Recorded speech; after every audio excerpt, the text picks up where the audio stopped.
Là, on va faire une autre séquence premier trimestre. Certaines des postures, elles seraient peut-être que pour le premier trimestre d'ailleurs, elles ne s'iraient pas après. C'est celles qui vont être les plus toniques. Donc on commence par le mantra. Om Anandama Om Chaitanya Om Satyam Om Parami Om.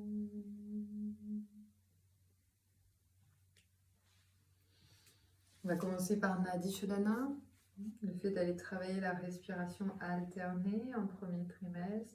Donc je ferme à droite, j'inspire à gauche, ferme à gauche, expire à droite, puis inspire à droite, expire à gauche, et ainsi de suite durant 10 cycles pour venir se recentrer, se connecter à la terre, au ciel, se rassurer sur cette nouvelle aventure dans laquelle on se lance.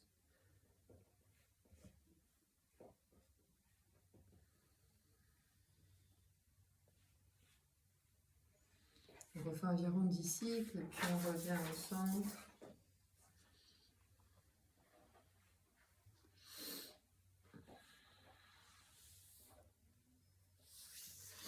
On ouvre les jambes, Titliasana. On roule, relève la tête vers le ciel. Pousse loin derrière avec le dos.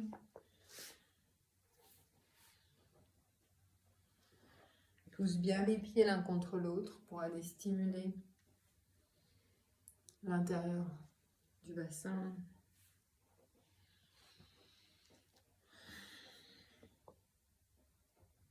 Puis reviens au centre au bout de quelques respirations.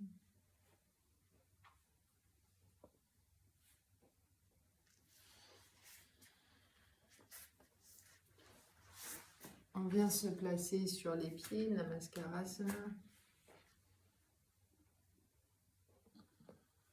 Et dans chaque posture, de nouveau, Bhramari 3 fois en dirigeant la vibration là où vous sentez les tensions. En premier trimestre, on peut continuer à fortifier le bassin avec la posture du corbeau. Vous vous rappelez? Tout le monde adore. Ici, je vous vois sourire. Qui marche. Il marche. Avec grâce, il marche. Il ne faut pas que je rigole, sinon ça marche pas. Qui va venir étirer la plante de pied et permettre de travailler la mobilité du bassin. Donc tant dans la souplesse que dans les muscles. Puis on revient au centre, on pousse avec les mains dans le sol, on s'étire vers le ciel et on revient dans Tadasana. Observe l'ancrage.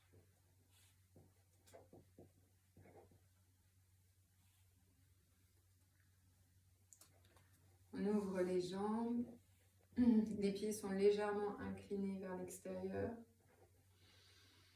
Inspire, tu tends le bras droit vers le ciel. Expire, tu laisses la main gauche glisser. Inspire, remonte. Lève le bras gauche, expire. Descend avec le bras droit. C'est une version un petit peu plus douce peut-être de Trikonasana. Pourquoi ce battant? Donc là on est peut-être plus... Effectivement ça peut être en premier ou en deuxième trimestre. C'est pas tant que vous ne pouvez pas la faire en fait Trikonasana, mais rappelez-vous, on cherche à maintenir autant que possible l'alignement au niveau du bassin et éviter en fait de partir trop dans des extrêmes où on vient désaxer ce bassin, puisqu'il y a beaucoup de souplesse pour éviter... Et là tes pieds ils étaient dans le... légèrement vers l'extérieur, comme ça. Ça c'est pour faciliter la rotation externe de la cuisse, que vous venez bouger les pieds, et pour protéger les genoux, d'accord? Pour commencer à venir travailler la musculature du périnée, inspire, expire.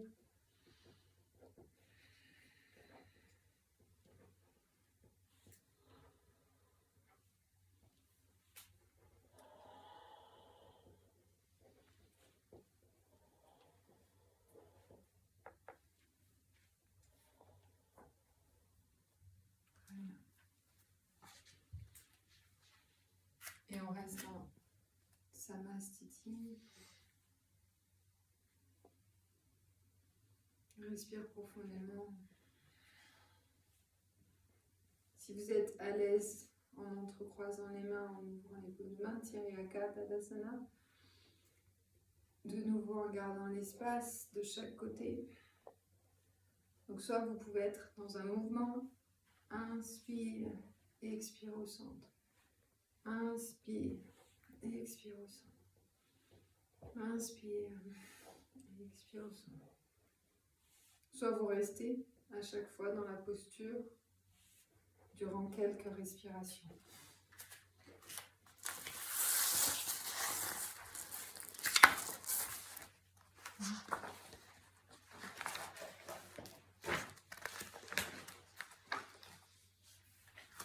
On peut travailler aussi le fait d'aller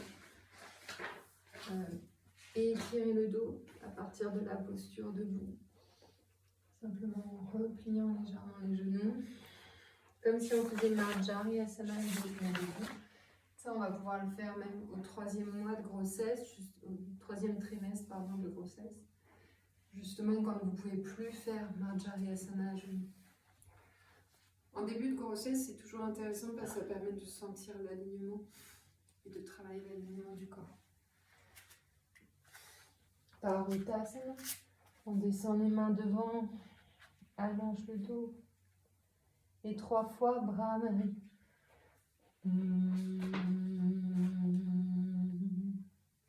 Envoyez bien la vibration là où vous sentez une tension. Puis on reste dans l'assise, dans Vajrasana. Respire profondément.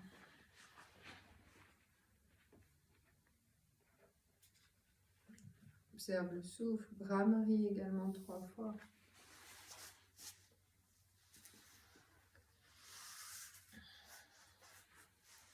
Puis on va pratiquer l'ouverture de la hanche. Chercher à ouvrir la hanche. La jambe gauche reste tendue devant. On replie la jambe droite en essayant de garder le pied le plus haut possible, c'est-à-dire à hauteur des épaules. En tout cas de l'aisselle, peut-être de saisir le pied, puisque là, normalement, on n'est pas encore gêné par l'abdomen. Donc, je vais me par côté pour vous voyez un petit peu mieux. Donc, c'est vrai que ce que vous souliez, c'était la difficulté à garder la colonne vertébrale verticale. Parfois, on a tendance à tomber.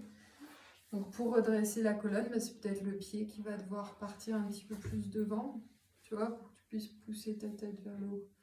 En un sens, tu utilises le poids du corps de ta jambe, tu vois, qui pousse devant. Donc ça peut être assez bas, dès lors qu'on est vraiment dans la rotation de la hanche. Puis plus haut, quand vous pouvez, d'un côté. De l'autre, là, on est vraiment avec le souffle. Hein. Inspire, expire, inspire. Tu vas regarder derrière à gauche. Expire, tu vas voir du côté opposé. Je le fais assez vite. Vous pourrez le faire plus lentement, bien sûr. On a déjà vu Paschimottanasana dans l'autre séquence. On pourrait venir dans le Janu Shirshasana en utilisant la sangle. Et cette fois-ci, soit vous tirez pour garder le dos à la verticale, dans sa verticalité, pardon, les vertèbres sont alignées l'une au-dessus de l'autre. Soit vous pouvez remonter la jambe, je mets le profil. Tu remontes la jambe et en fait ça fait contrepoids, c'est ce qui vous permet de garder le dos bien droit aussi. Là je la lève énormément quand vous êtes par exemple en 3e trimestre. La jambe elle peut être d'1 centimètre ou 2 du sol, elle ne va pas très haut. Hein. Monter comme ça demande déjà beaucoup d'abdominaux. Vous voyez que dans ces postures, c'est les abdominaux qui vont toujours être un petit peu difficiles à les solliciter. Donc avec Brahmari. Puis on peut ouvrir, donc la plante de pied elle est ouverte. Vous pouvez vous aligner sur le tapis par exemple pour prendre un point de repère. Les fesses derrière, les jambes alignées sur le tapis, les genoux eux s'ouvrent, le dos est redressé, on pose la main sous la jambe gauche, inspire, regarde à droite, descend, viens de l'autre côté. Et comme on est en 3e trimestre, ça indique que c'est la posture du lotus. Blossoming, qui fleurit, qui bourgeonne. Ouais, c'est ça. Un lotus qui bourgeonne, qui grandit. C'est la posture de la vie. C'est la posture suprême de la femme. Là, vous êtes dans une posture d'équilibre où vous mettez l'attention sur le cœur. On est en 1er trimestre de nouveau.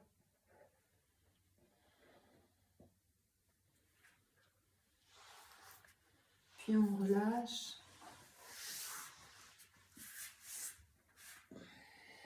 Et on s'allonge sur le dos. Observe, Yoga Nidra.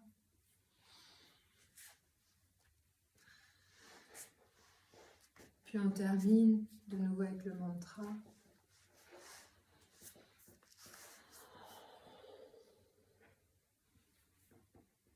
Om Shanti Shanti Shanti.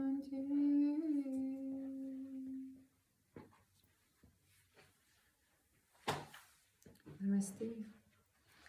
Dans ces postures, vous voyez aussi, donc tant il y a le mouvement qu'on cherche à créer dans le bassin, non, il faut que tes talons ils soient en contact. Les talons sont collés. Ouais. Les talons sont collés. Voilà. La plante de pied cherche à être face devant. Et c'est pour ça c'est pour ça qu'après, quand vous avez l'abdomen, elle est plus franchement faisable quand même, parce que tu te doutes que là, il faut quand même aller serrer un petit peu dans le bas-ventre. Par contre, en début de grossesse, ça vient vraiment de travailler l'ouverture, la confiance, l'équilibre. Et quelque part, c'est vraiment de trouver ta féminité, parce que vous voyez bien qu'en tant que femme, se positionner comme ça, c'est particulier aussi. Donc, du coup, voilà. Ça s'appelle comment celle-là, tu dis? Lotus blossoming. En français, ça fait bizarre. La fleur de lotus qui fleurit, c'est ça? La fleur de lotus qui fleurit. J'y suis pour rien. Excuse-moi, je peux que dire ce qu'on m'a dit. Moi, ça s'écrit en De quoi? Blossoming? Ah, parce que c'est les Ok. Donc du coup, je vais arrêter l'enregistrement pour mon image de marque. Namaste.